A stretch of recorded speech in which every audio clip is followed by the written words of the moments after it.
Is this podcast even about storytelling? Are you really listening to your favorite hosts, Neff and Marv? Will Marv's twin really be on this chapter? Laura, are you really here? I don't know. Am I?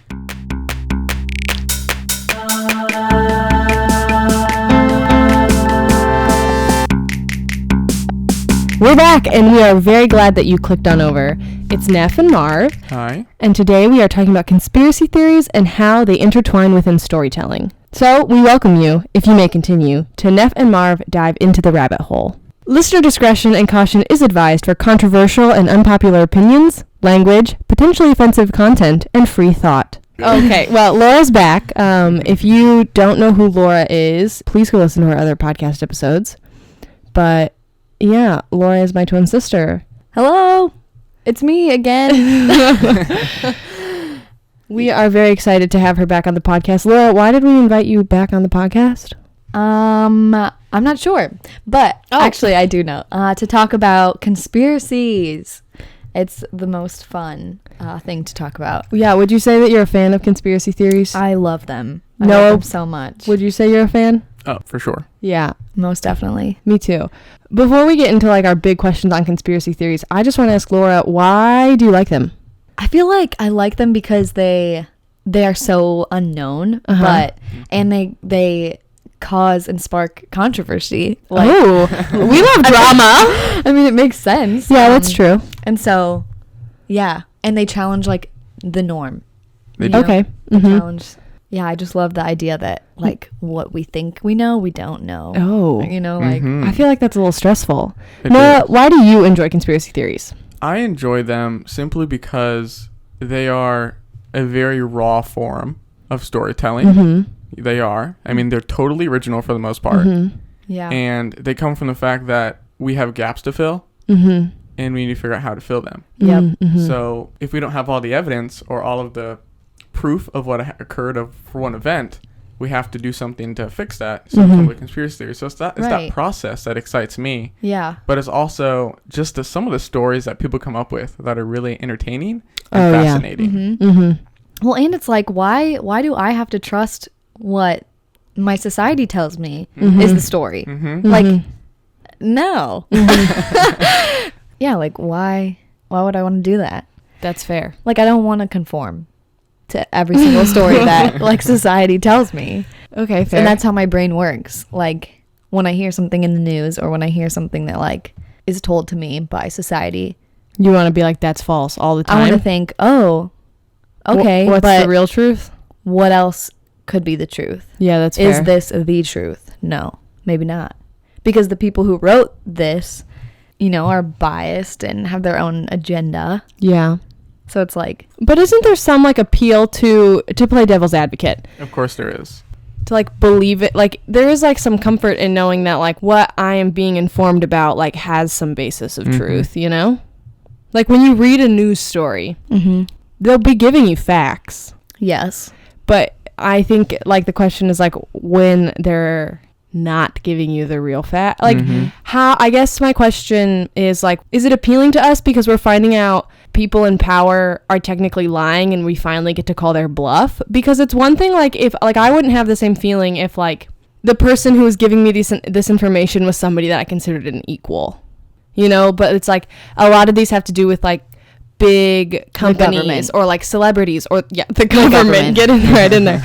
And so it's like appealing to know that like these people that are so out of my reach, like I finally get to know the truth about, is that why it's appealing? Gotta expose them. Yeah, or like even with celebrities, like it's appealing because these are people that we can't understand because we don't live. Like I'm trying to figure out what about conspiracies is appealing other than just like lies that your friends tell you, But I guess it kind of goes with the same question of like, why do people find like true crime enticing? Hey. I feel like most of the conspiracies though and the stories are on like a nationwide scale. Like everybody knows about, like you were just saying that, how is it different than if some like one of my friends just tells me a secret and maybe they're telling like the truth or not. Like these are events or like people who are known nationally, globally, like so it matters Mm-hmm. in society Mm-hmm. rather than just like your friend telling you they cheated on their boyfriend. Nobody else knows about that. Yeah, I think we're just trying to figure out like why we think conspiracy theories are appealing to people. Mm-hmm. I guess like what my general question also is, what first got you into conspiracy theories? Like what was either like the first one you found?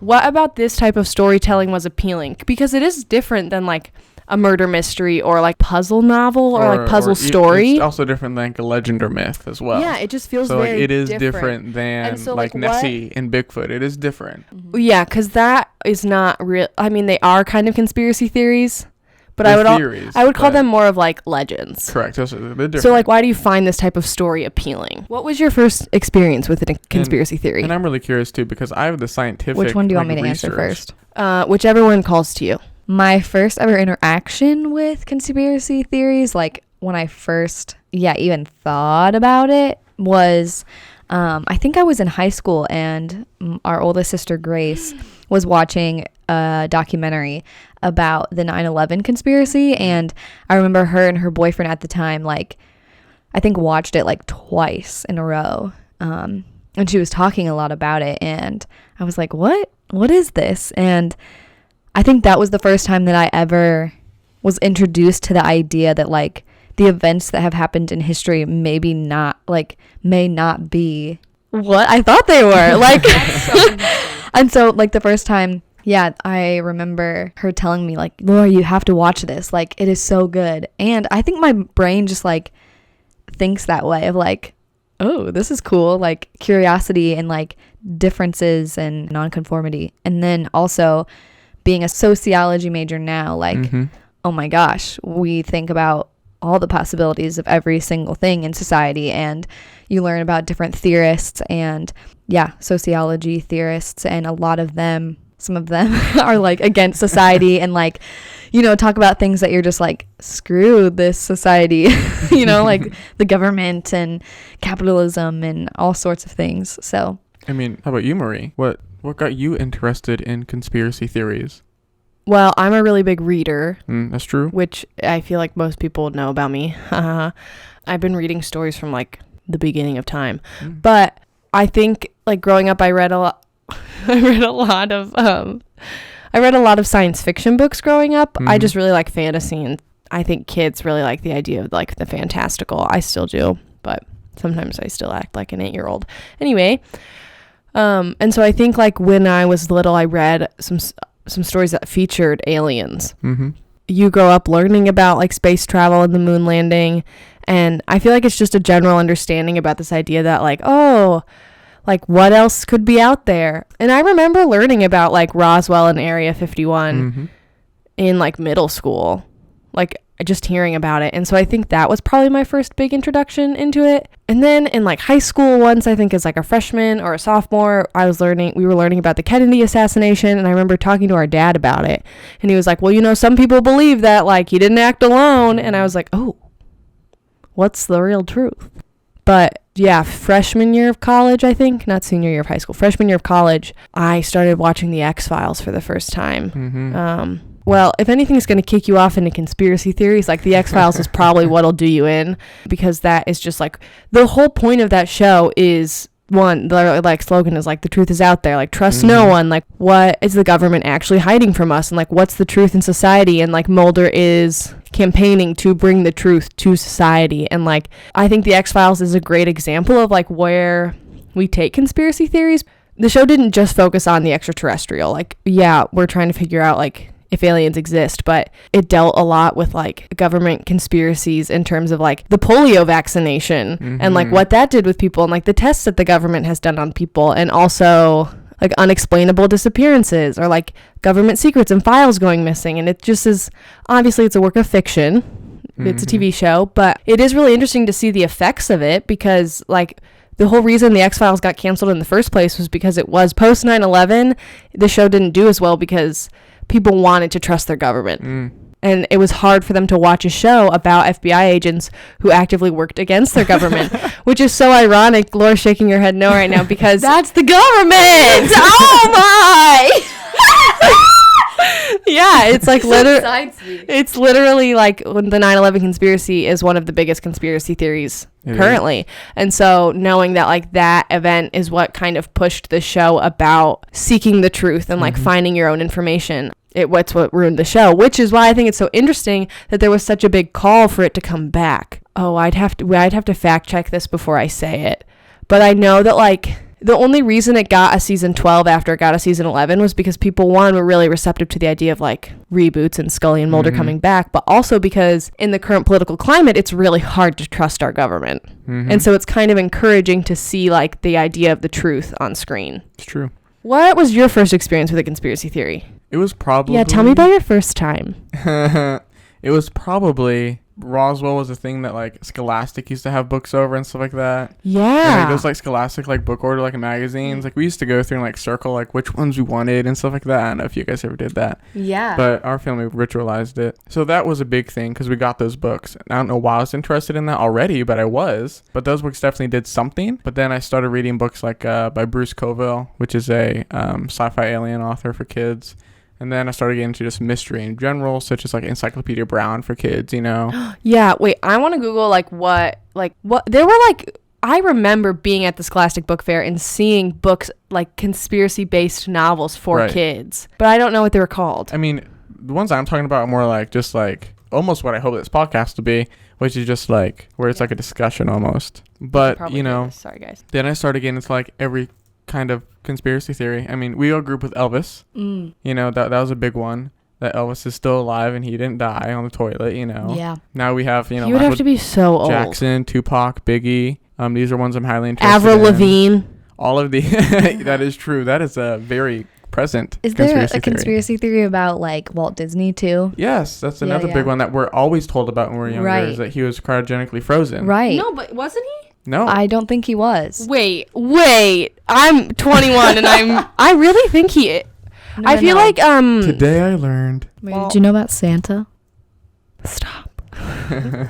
No, but I think that they tell us this because they want the Disney like legend and Disney to live on, you know? Wow. Yeah. Good profit gain. That's true.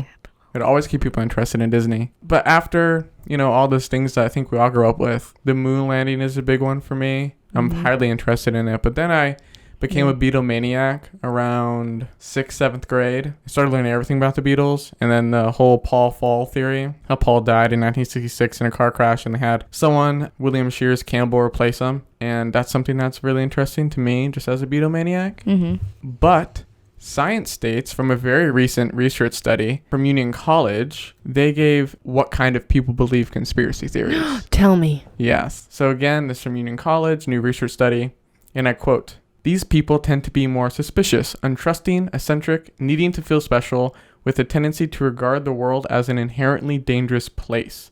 They are also more likely to detect meaningful patterns where there might not exist. People who are reluctant to believe in conspiracy theories tend to have the opposite qualities." So guys, where we're all a little untrusting, eccentric, needing to feel special, and a tendency to regard the world as an inherently dangerous place. Whew. I don't know. I would say I do, as a cynic, view the world as an inherently dangerous place. I mean, I don't view it as a safe place if I'm gonna choose one or the other. But I think it's interesting that eccentric is in there. Yeah.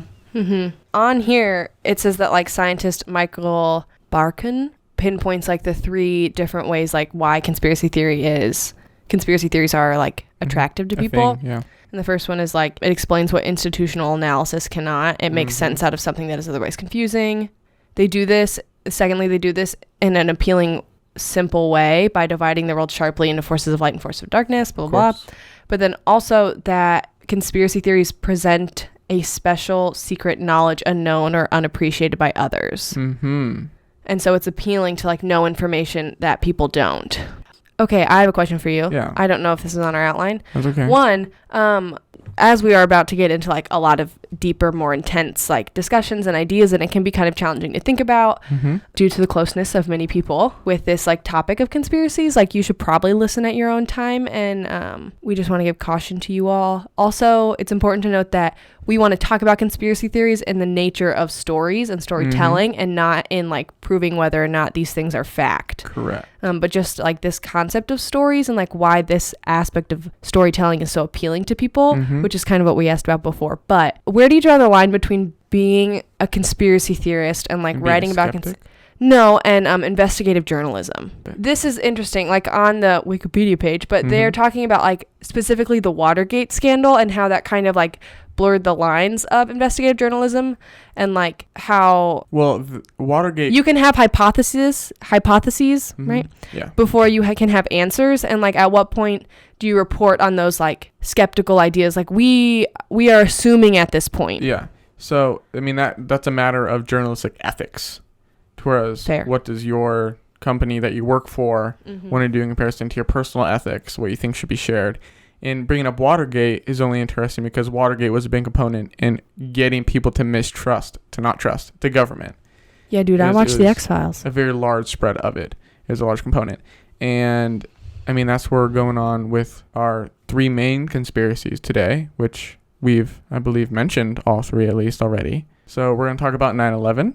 We're going to talk about the moon landing, Apollo 11. And then we're going to end on Aliens. /Roswell. So, first, let's dive on into 9/11. Laura, can you tell us a little bit about this conspiracy theory? So obviously, I'm not the most incredibly educated about it, so there might be things that I leave out, or I haven't brushed up on it in a hot minute. But the brief background that when I think about the 9/11 conspiracy is that the event did happen. It's not a fake thing. Like that day and all the people who died that day, that they're not saying that did not happen. But the conspiracy is that the government knew about it and that it was going to happen, or that they had a role in that event. So there's a bunch of different evidence and ideas, but that is like the main gist and theme of the conspiracy theory. So, what pulls you away from believing this conspiracy theory for 9/11? I think like it's a naive American citizen in me, but like I don't know, there is like a small part of me that feels like, why would our government want to do that? Like what would be gained from like smashing 2 of the tallest buildings in New York? Like if they like I understand the symbol that they had like for the like state, you know, like, but it's just hard for me to understand like this event like has continued to cause so much problems.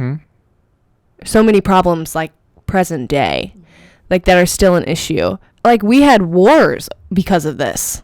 Oh, because of 9/11, not the theory, but yeah. It still impacts us today, and it's like, why? Sure does. What's the point? Like, why would our government want to do that if that's something that like is still talked about in politics and like still affects the way we do politics with like other countries and other like nations? And it just seems like this sounds terrible, but like the cons of the aftermath would have outweighed the pros. Right. Of like let's like partake in this event, you know? Correct. And also like it was a very different time then, but it's really hard for me to understand like why someone would think about this and be like, oh yeah, it's a good idea. Yeah, let's do it. It's a good idea. And I'm sure the decision wasn't that easy if it is true, but like that isn't to say that like there isn't convincing evidence. Yeah, I think it's hard because like conspiracy theories like this can present us like information.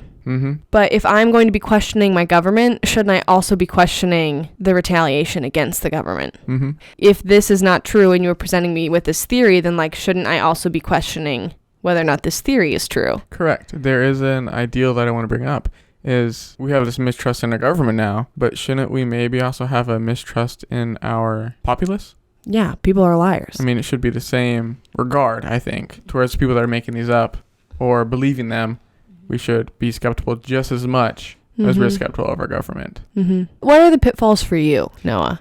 So I'm just going to breeze over just the general theories that go along with 9/11 real quick.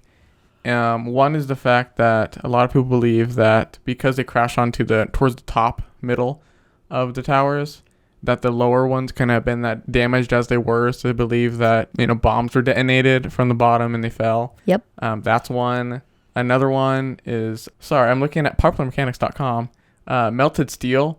And this had to do with... I haven't heard that. The fact yeah, that the planes and the engines and things that crashed into the engine and Pentagon. the oil that came off of it could not get up to a high enough temperature to melt steel. But if you look at it, it was melted. And steel, like, melts at like 1400 something degrees Fahrenheit, and it's just at that threshold. So could it? We don't know. Another thing that goes along with the collapse are the puffs of dust. Right, that came shooting out of the sides that people were like, what? Also believe that it looked very much like a building demolition. Yep, inside job. You need to be careful.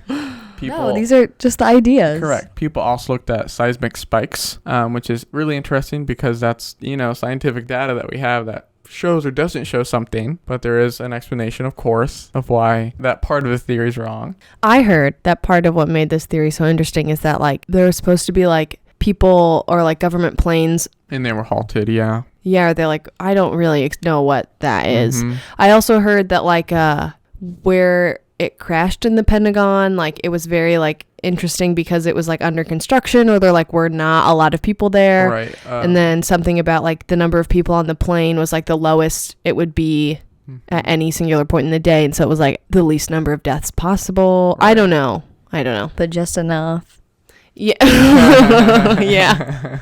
There's also theory that talks about the size of the hole in, I thought, the World Trade Center, maybe? I think it was the Pentagon. In the Pentagon. That they were like, there's no way a huge plane would fit in that hole. Yeah. So that's another one that I think is the most interesting. Yeah. Personally. And then also the one where, like, the plane that crashed into the field, like, all of the wreckage and everything wasn't even over found. 2 miles away from the actual crash, yeah. But then also the idea that Marie was kind of talking about it, like, with the Air Force, of, like, their routine flying schedules or where they're usually at that day was the only day that they, like, weren't near New York and Manhattan. And, like, when they were called upon, like, no one was answering. Then also the idea that when the president was informed, he didn't address the public until a certain amount of time, which, like, was... People were skeptical of that in terms of, like, this is a nationwide, like, tragedy that he already knows. Nationwide terror. Right. The first thing you think your president would do would, like, inform the nation and come and console them. Also, let's be realistic about this. Bush didn't have the greatest record of doing things on time. And this is just poking a hole in that part of the theory. He did the same thing with Katrina. Yeah. It's just like... Yeah. Like, he does have a track record of, let's say, being late on response. I think what makes this theory so enticing for people is because, like, we feel like we know a lot about the events that happened on 9/11, but when you think about it, like, all you really know is that, like, these planes crashed into this building and it was, like, an act of terror against the U.S. But it's really hard to know, like, how it happened and why it happened. And, like, I feel like those are easy questions to answer, like, oh, this is how they learned how to fly a plane. But, like, yeah, asking the questions of, like, well, why would the building come down? Like, I don't know. Asking, like, very specifics is not something that we are ever told to do about these events, specifically events that are, like, incredibly touchy towards the U.S. and its history, kind of like talking about the Kennedy assassination. When my dad was growing up, when Kennedy was assassinated, like, I don't think he would have been talking about it as casually as we talk about, like, the Kennedy assassination now.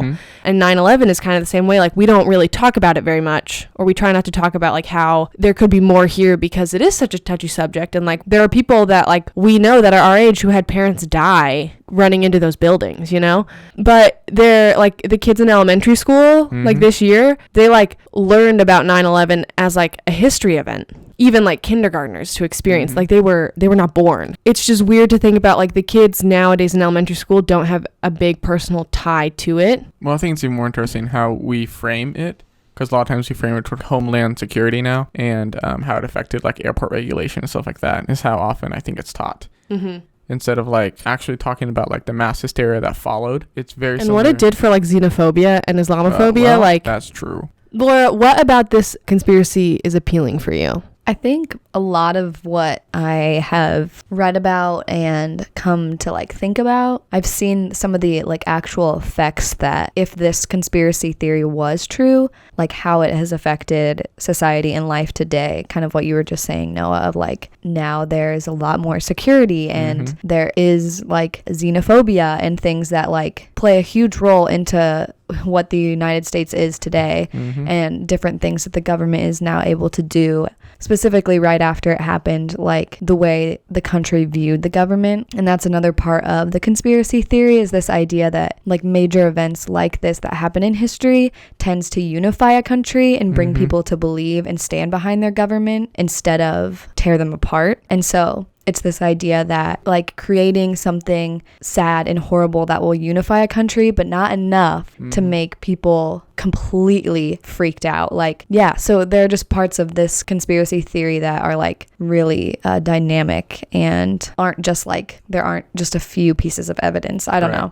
Yeah, a lot of There's conspiracy theories are based off of almost nothing or like one or two pieces. And this has so many things that lead into it. Theories. Yeah. Yeah, I agree. Yeah, I think that's what kind of makes it like a little bit different from the rest, which is why I think we wanted to talk about it, was because this is like not only like a very touchy conspiracy, but it's also one that like people have a lot of claims to. And like why does it gain traction with the people? I think because it's a narrative that we are immediately fed to believe is true. And so being able to look at this event as something like one we as the American people have control over understanding is really appealing, because I think the event in and of itself makes us feel helpless. But two, also it's very comforting to have our unanswerable questions answered. Like we can ask a lot of questions about like what happened, why did it happen, where did it happen, how blah blah blah, and we just get like kind of basic like surface level answers of like this is how they learned how to fly the plane, like this is why they would do it to us. Like we want more information than that, because it still doesn't explain the event as a whole.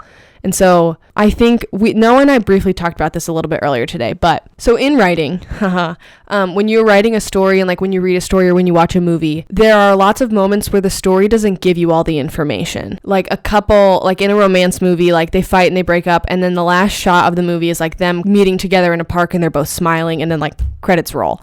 You as an audience member immediately fill in the gap of like, oh my God, they got back together and they live happily ever after. Now they have 3 kids and one's name is Johnny, like that kind of thing, you know? Or like a murder movie, like you see this guy walk in with a knife and the girl like turns around startled, and then like the camera cuts and you know like, oh, she's dead. And when reading books, like you also have that sense of like there are empty spaces, you know, like these 2 characters looked at each other, like this person like hit the gas pedal and like went around the bend, and you kind of naturally fill in the gaps because the interaction between story and audience is fun for us. It's what keeps us enticed into a piece of writing and piece of art.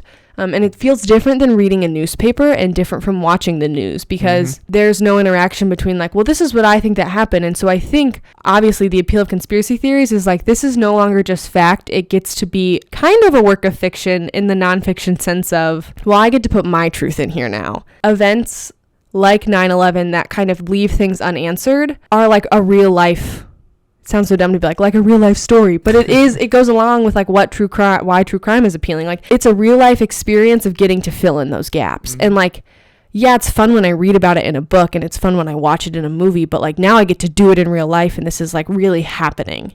And like, that's crazy. Like I never thought that would happen. And 9/11 I think goes with that really well, because it has so much that people can like bring to the table of like, well, look at how I'm filling in these gaps. Like, look at all these things I found, and look at my own personal, like my own research that I've done into this. And like, this is my quote unquote proof of like how I'm filling in the gaps. And you don't get that with a lot of conspiracies, like we said. And so I think this one is particularly interesting to a lot of people because there's so much there for them to fill the gaps with. And that's why it's a hot topic.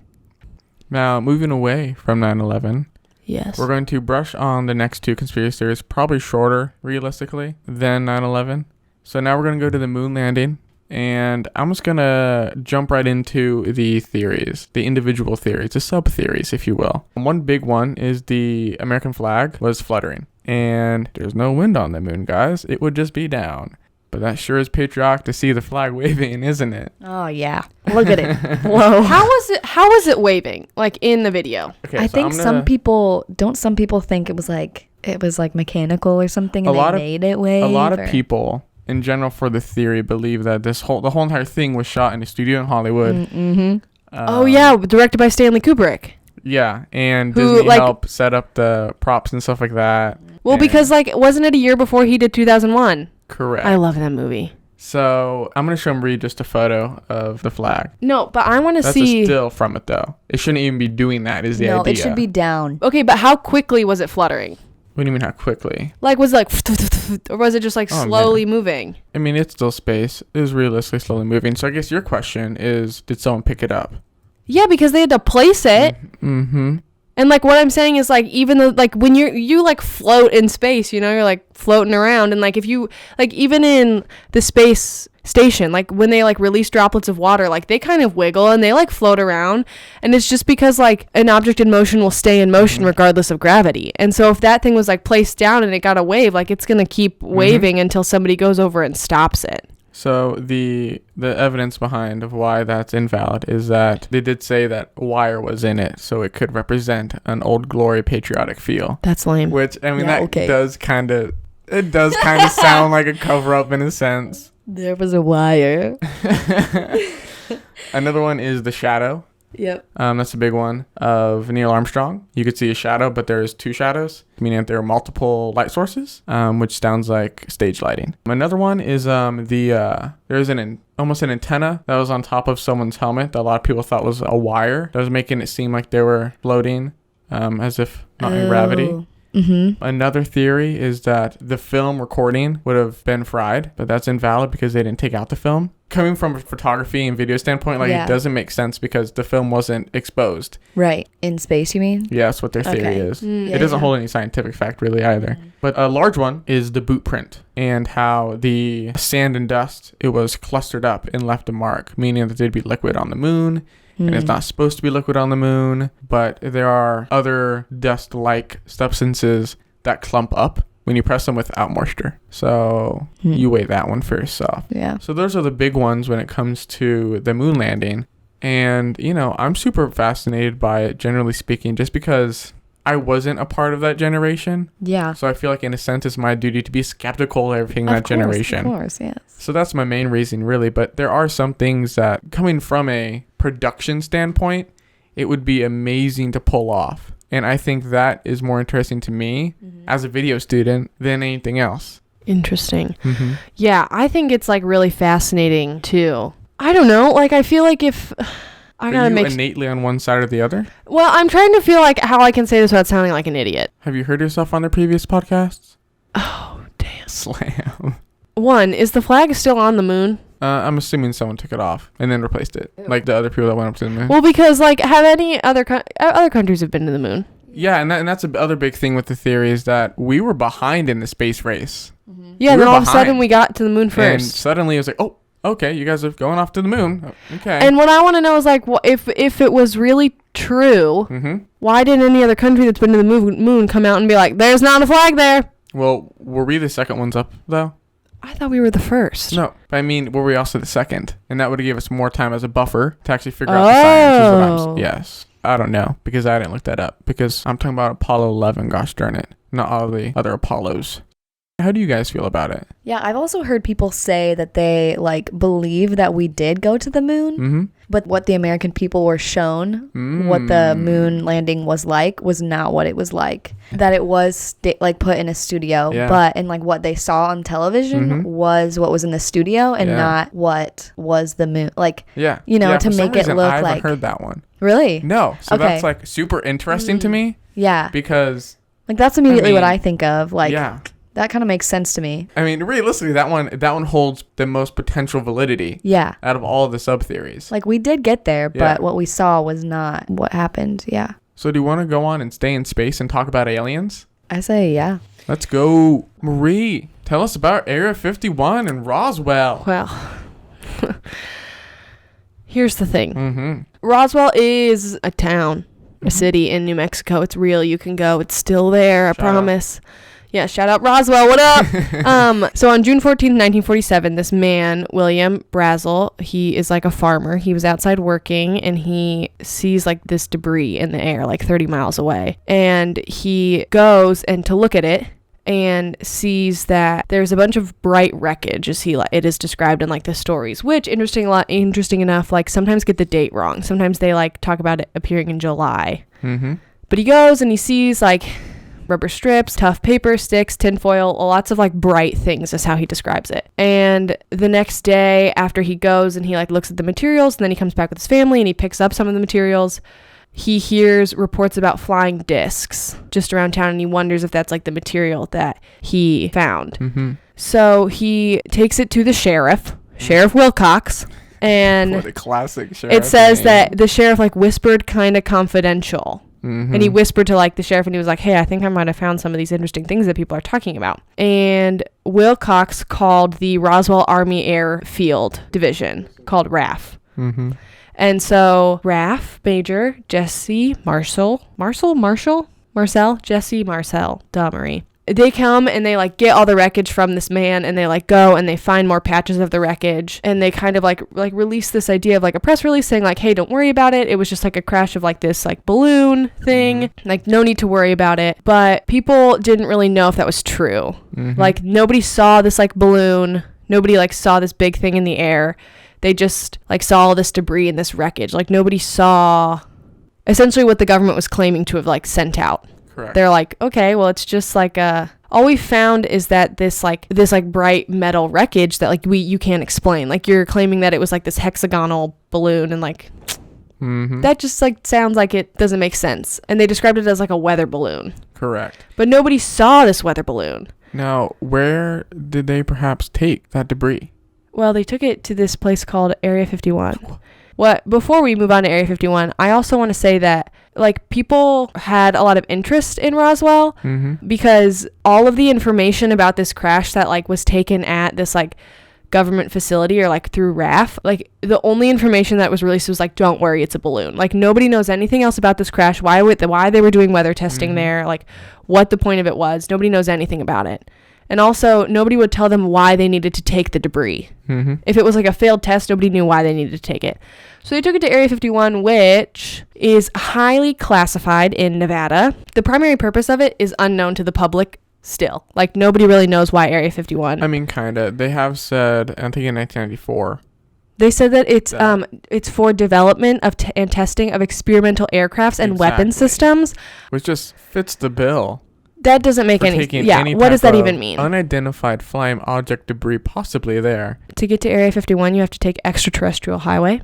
Just a fun fact. Also, I think the best part about Area 51 is the government refused to acknowledge the existence of the base until 2013. This is true. Like, everybody knew it was this government base, and like politicians would be asked about it, and they would just be like, I have no comment. Like, I have nothing to say about this. And so people believe that it is an area for UFOs, unidentified flying objects, to be taken and to be studied because they don't tell anybody what they're doing there. Nobody can get in. I think Mary's stepdad has been to Area 51. Oh my God, Doug.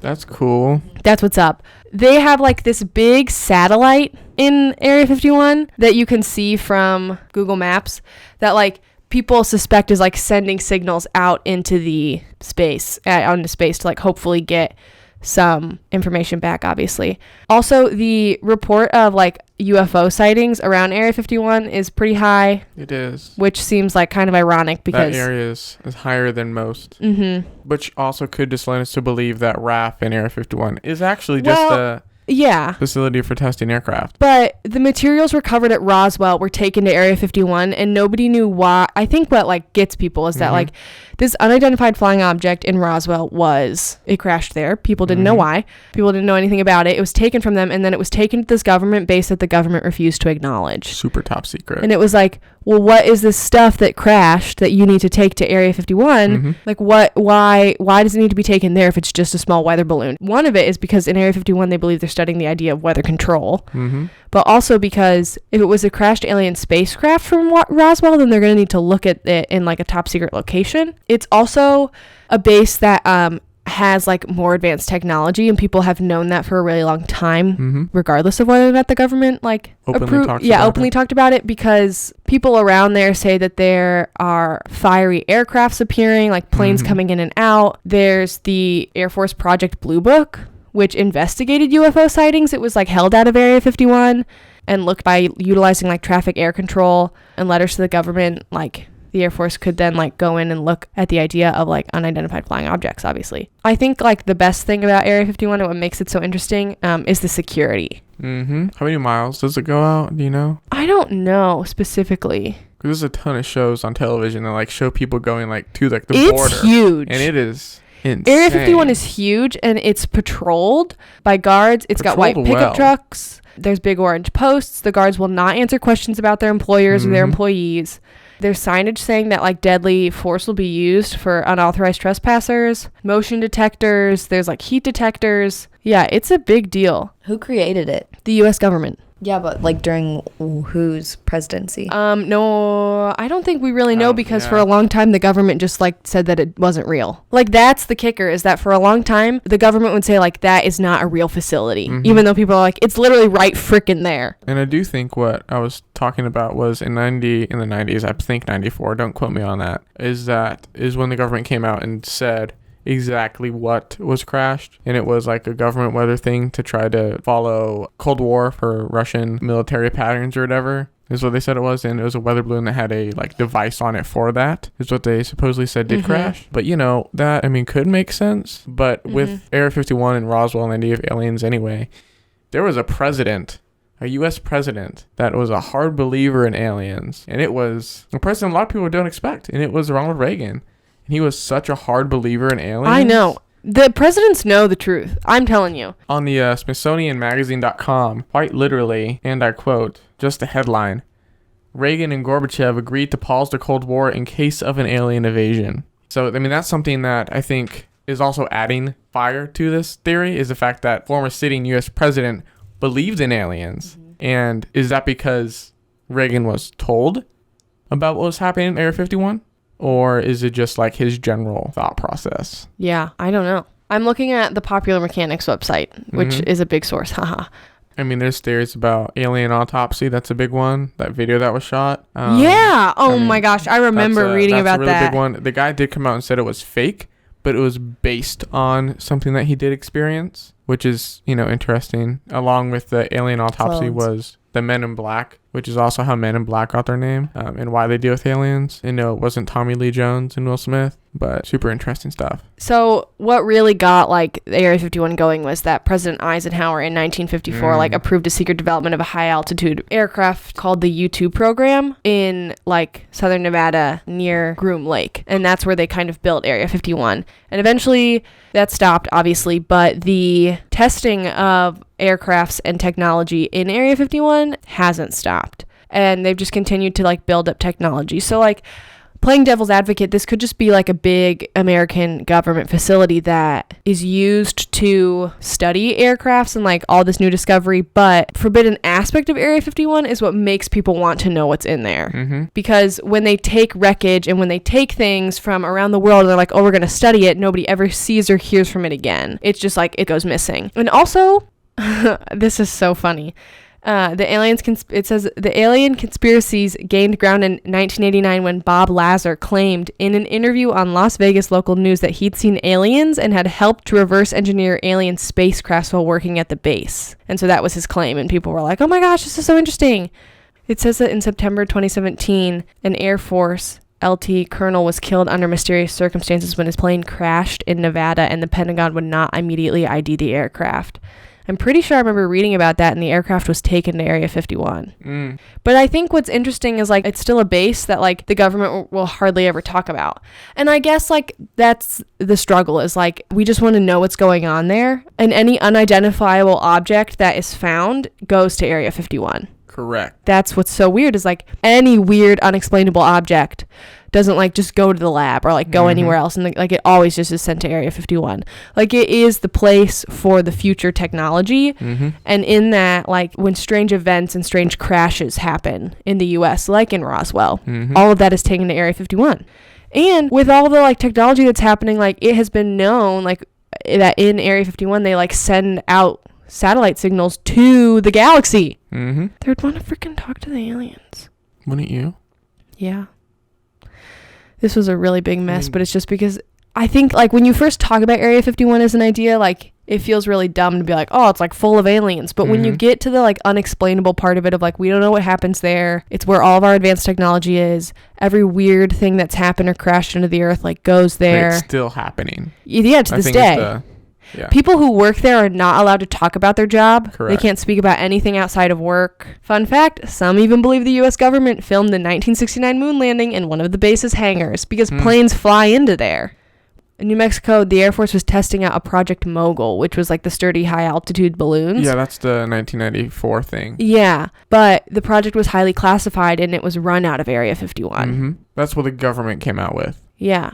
in the 90s. Yeah. So how do you feel about Roswell and Area 51? Like, what do you think? I think that, like, I don't know if I believe that there were UFOs at Roswell. I think it's interesting that everybody in the town that saw the debris claims that it, like, wasn't a weather balloon. Like, a lot of this says, like, people in the town are saying, like, if you saw the debris, like, you wouldn't think it was a weather balloon either. I also think that, like, the dummy drops over air bases and test ranges in, like, unoccupied fields, it, like, meant as ways for pilots to, like, survive falls from high altitudes. Like, and like, I don't know. It just feels weird. They were testing people to, like, retrieve bodies as fast as possible. So, Correct. like, when things crash, like, they would take these bodies away as fast as Body possible. snatchers. They were fake. But if aliens, like, fell out of the sky and they died, like, we got to get these secrets out as fast as possible. I think that there's probably alien activity happening at Area 51. But I also believe that, like, I don't know if we're studying alien things, but I definitely believe that, like, aliens are out there. And if they're flying around, I don't know. I think for the amount of information the government wouldn't give, like, the town of Roswell, and the amount of information it refuses to tell us about, like, the technology that it's building, something's definitely happening. I don't know if I believe that we've made contact with aliens. I don't believe if aliens have made contact with us, but I definitely believe that the government is currently working towards that idea. That's what I believe. I mean, we're not going to dive into, like, reptilians and grays and stuff. If you guys want to know about that, or just, like, the general theory about that, watch People of Earth. I think it might have gotten canceled, but I'm pretty sure the episodes are still available. It was a TBS original, I believe.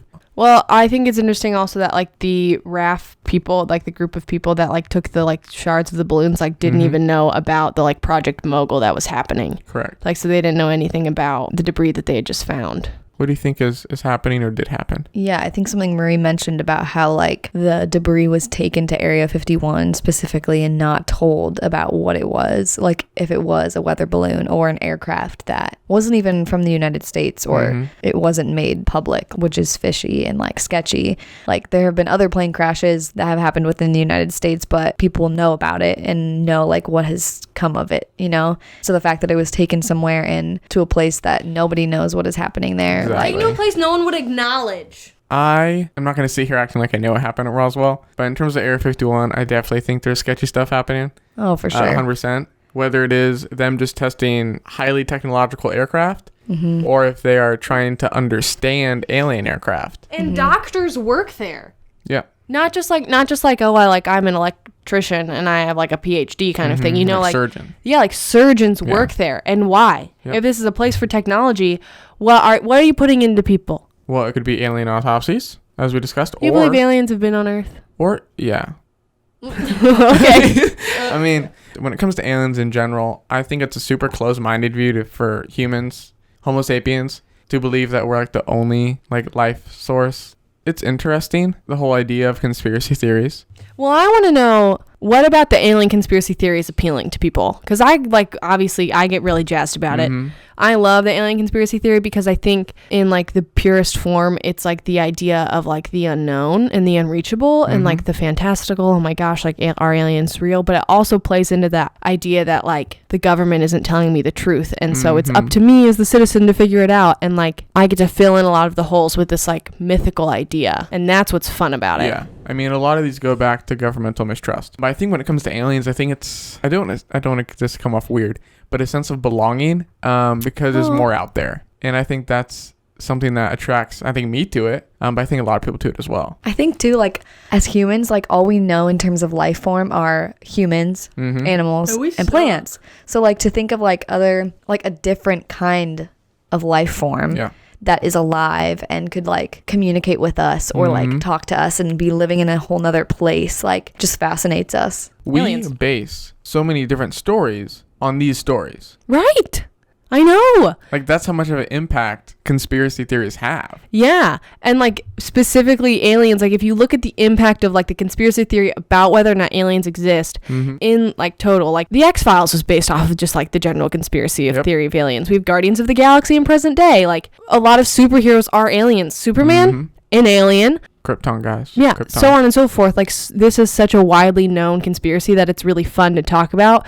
But, like, when you get into the root of it, like, it really does come back to, like, what is the truth that is being kept from us? And, like, how are we going to try and figure out where this story goes? So I think a big part of storytelling with conspiracy theories is that it paints a different picture of the event. Yes. And it's another option for people to maybe not believe, but at least ponder about. Yeah, it makes them think about, like, what they believe is true and what they believe as satisfying, I think really comes down to it. Is, like, what do I find most satisfying about this story? Because honestly, if it came out that Area 51 was literally just, like, developing the next computer, I'd be like, that's boring. If, like, Area 51 is, like, Apple's HQ. Yeah, like, that's stupid. I don't want that. Or if it's just, like, trying to figure out how it can, like, build a faster airplane. Yeah. I'm like, whatever, I don't need that. But thinking that it, like, might be sending radio waves out into the world to be, like, trying to talk to aliens, sign me up. Yep. Also, I think painting a different picture of events through the idea of storytelling through conspiracy theories, like in terms of, like, 9/11 or the moon landing, it's exciting, or it's interesting, I shouldn't say exciting, because, like, with 9/11, Laura, this is, like, a very, like you said, it's a very personal event, and we get to look at it as something other than just, like, a basic history fact, you know? I do agree. So today we talked about storytelling through the lens of conspiracy theories. And specifically, we talked about 3 main topics, which were 9/11, the moon landing, and Roswell, aliens, Area 51, that jazz. So we decided to talk about this in general for conspiracy theories in this podcast about storytelling. Again, it's because it's a very raw form of storytelling. It's the fact that people are creating these mental outlets by themselves or as a small community to make sense of things. Yeah, I think it's so interesting because it's an oxymoron type of storytelling where, like, I could sit here and be like, I believe in aliens, and people are going to be like, oh, yeah, that's true. Like, that's fine. But then if you heard someone go like, I believe the moon landing is fake, people would be like, well, that's a conspiracy theory. And so it is a type of story that is both believable and unbelievable at the same time, which is really, you don't find that a lot, because either, like, this is a true thing that happened to me, or this is a work of fiction that I'm consuming. Yeah. And conspiracy theories kind of blur that line. And they put real life, quote unquote, evidence into it. So it's like, well, I don't know what to believe anymore because it sounds too good to be true. But is it? So what you're saying is conspiracy theories are out of this world? Yeah. Wow. I did it. Saw it. Did it. Wow. So fun. Anyways, Laura, thank you for joining us on this journey. Yeah, thanks for coming. of course. Yes. I hope our listeners love her as much as we do. Yeah, she's fine. Yeah, we really appreciate you guys sitting through this weird episode on conspiracy theories. Yeah, if you made it through, congratulations. Noah, send us off on a good note. Please tell us what the song of the week is. Okay. So I really want to make the song of this chapter relate, some way, like I always do. So I decided to still make it, a good song. So Ziggy Stardust by David Bowie. Oh my gosh, yes. He's the messenger to extraterrestrials. So of course I picked it because we talked about both the moon landing in Roswell. Part of me really hoped it was like Phone Home by Lil Wayne. You can only take so much Lil Wayne. That's true. So remember, listen to our first 3 chapters on our websites and on YouTube since they are public now. Our websites, noahjsandel.com. inkysquares.com. Yes, and our podcast, again, is available on YouTube by searching our title, Notorious for Mumbling, in case you forgot. If you have any hate mail to send me, that's njsandel@gmail.com. You can put my email on my website. If you have anything to say to me, just say it. I'll take you on. Why? Okay, every episode you've asked for hate mail. Why? Yeah, I just want some interaction. And I think I think hate mail is fun interaction. We should go. You're right. On that note, bye. Ooh, that was our best one yet.